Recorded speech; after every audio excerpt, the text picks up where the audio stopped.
A fé infantil não é a fé que conhece sobre Deus, mas é a fé que conhece a Deus. Não é uma fé que acredita que Ele é todo-poderoso porque criou o universo, o mundo inteiro, mas é uma fé que acredita que Ele pode salvar a você, sua família, seu casamento, seus filhos. Seja bem-vindo mais uma vez a esse canal, é muito bom ter a sua companhia por aqui.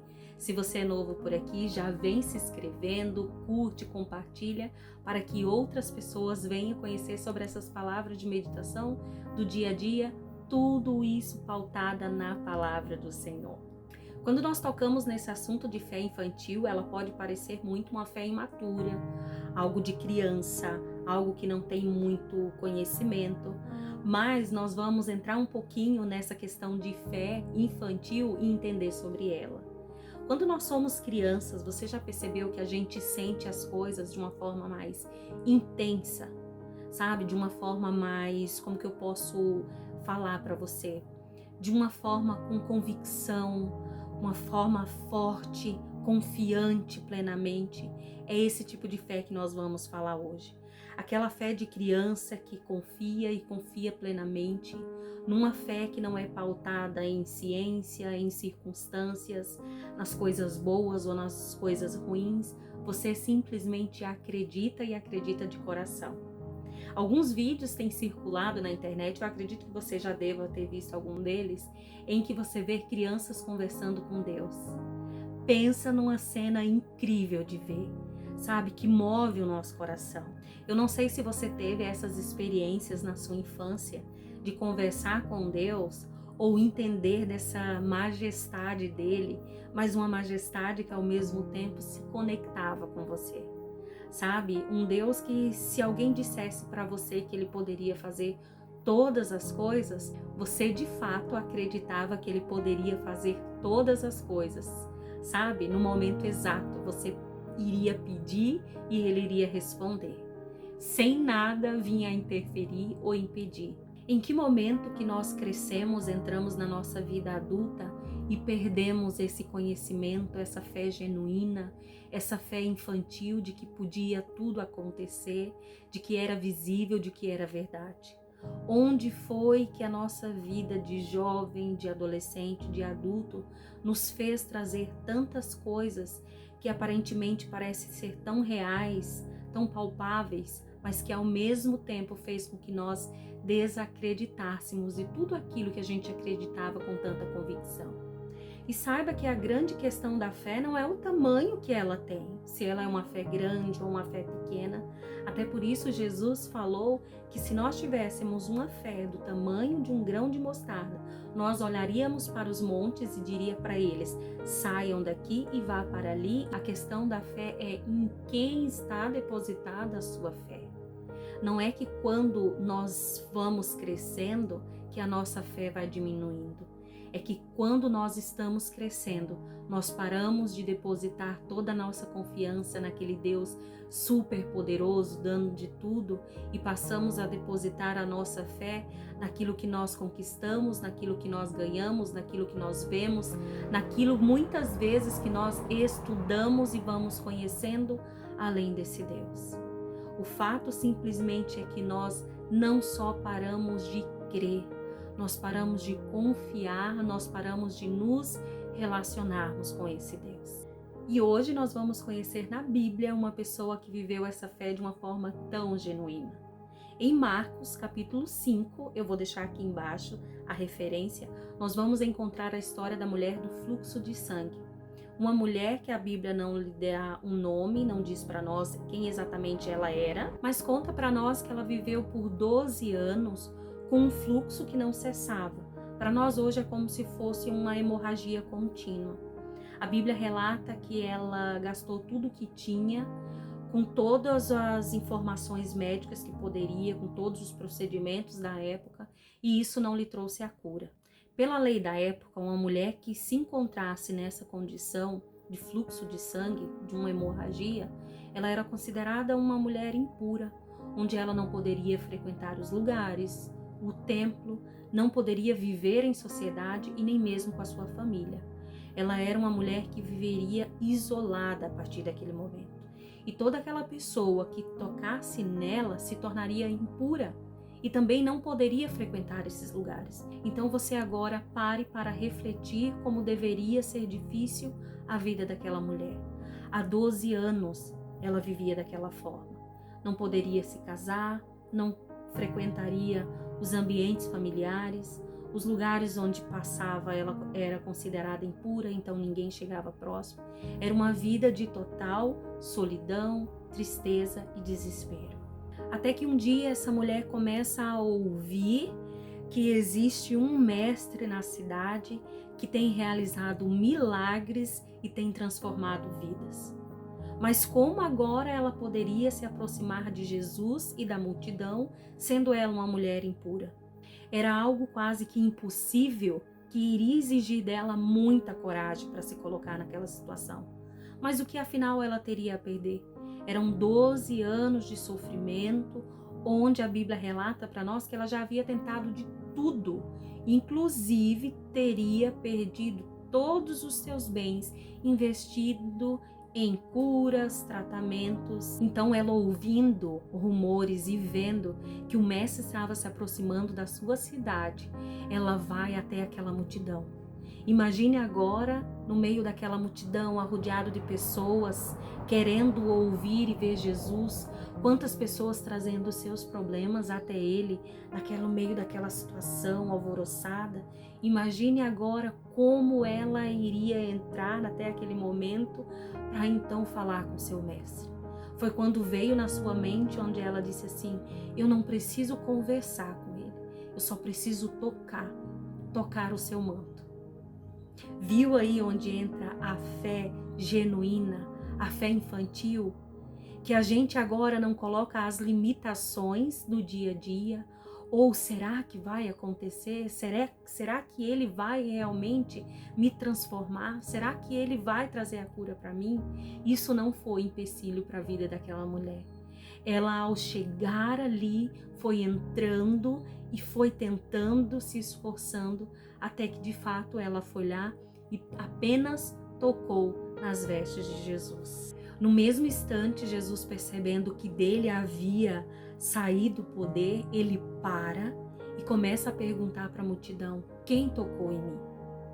Agora imagine uma situação onde Jesus está cercado de pessoas e naquele momento se perguntar: quem tocou em mim?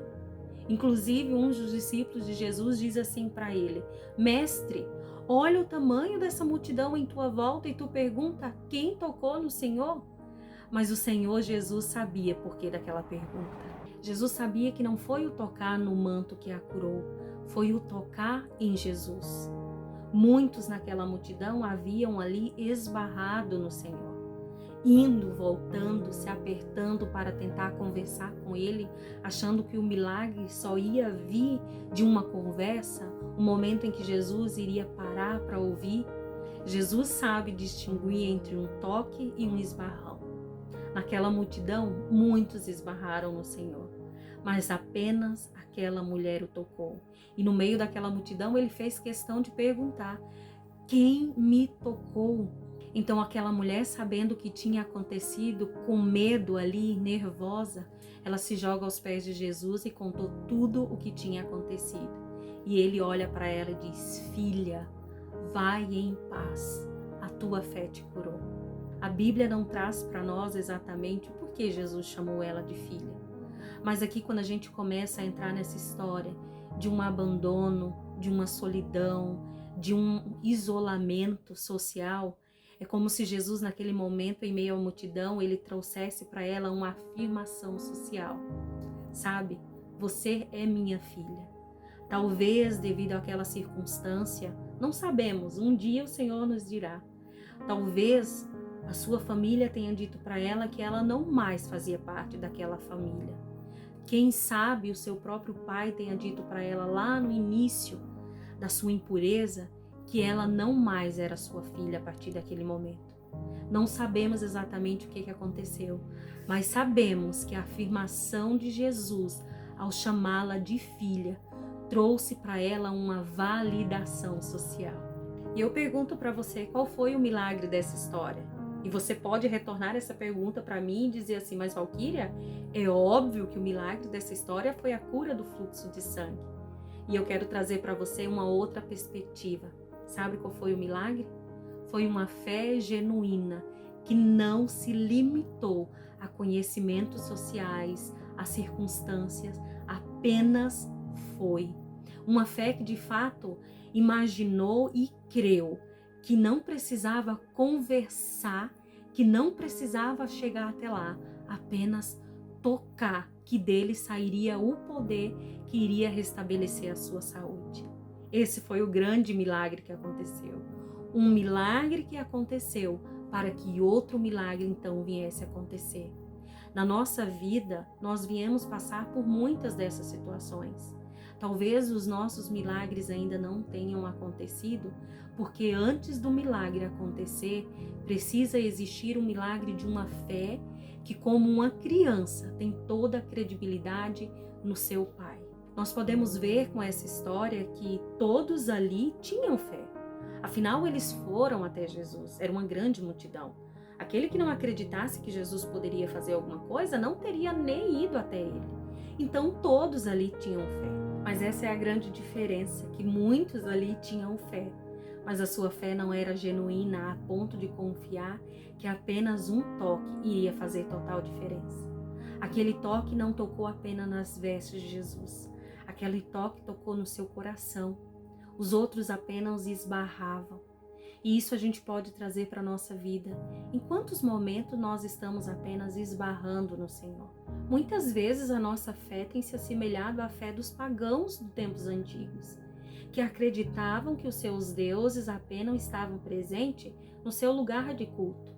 Enquanto eles estavam ali cultuando, a presença do seu Deus era sentida por eles, mas quando eles saíam dali, que fechavam as portas, os seus deuses ficavam ali.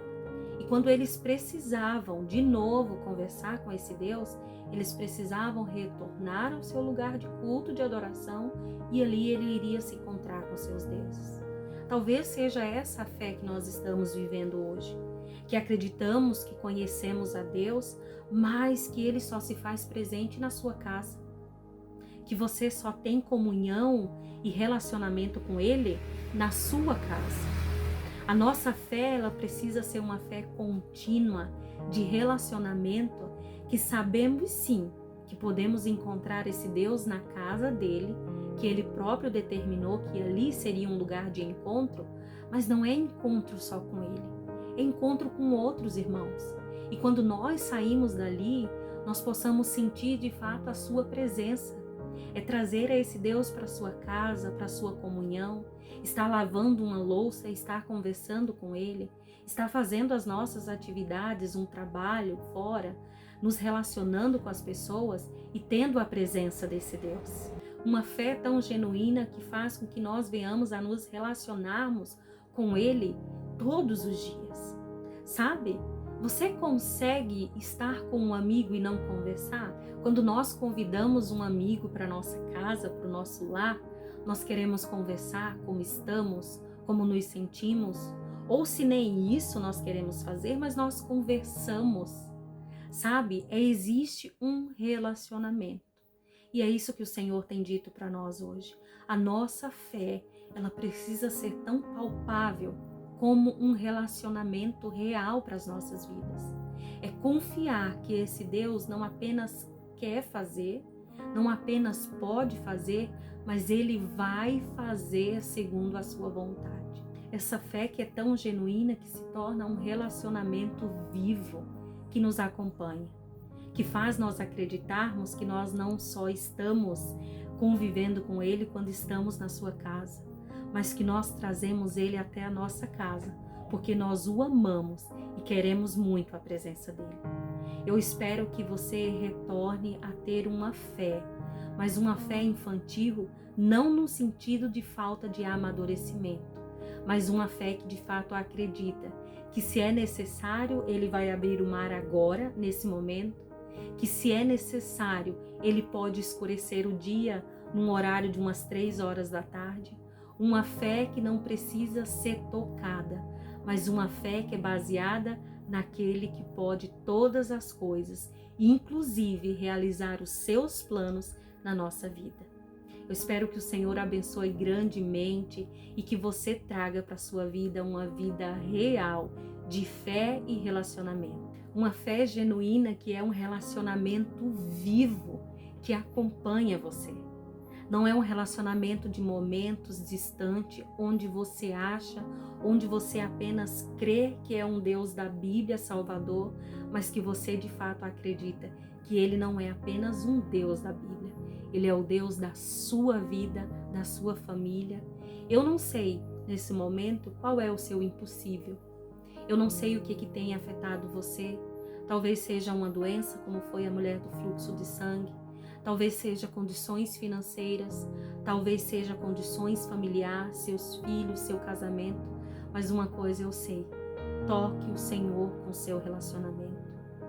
Se entregue ao Senhor a ponto que você se torna tão íntimo dele, não apenas para esbarrar esporadicamente, mas que você o toque a ponto dele sentir a sua presença também. Eu não sei como essas palavras chegaram agora em seu coração, mas eu espero que em nome de Jesus ela possa encontrar guarida e que você possa viver essa fé igual de uma criança, uma fé que de fato acredita que Ele, o seu Deus, é palpável. Forte abraço para você, fique com Deus.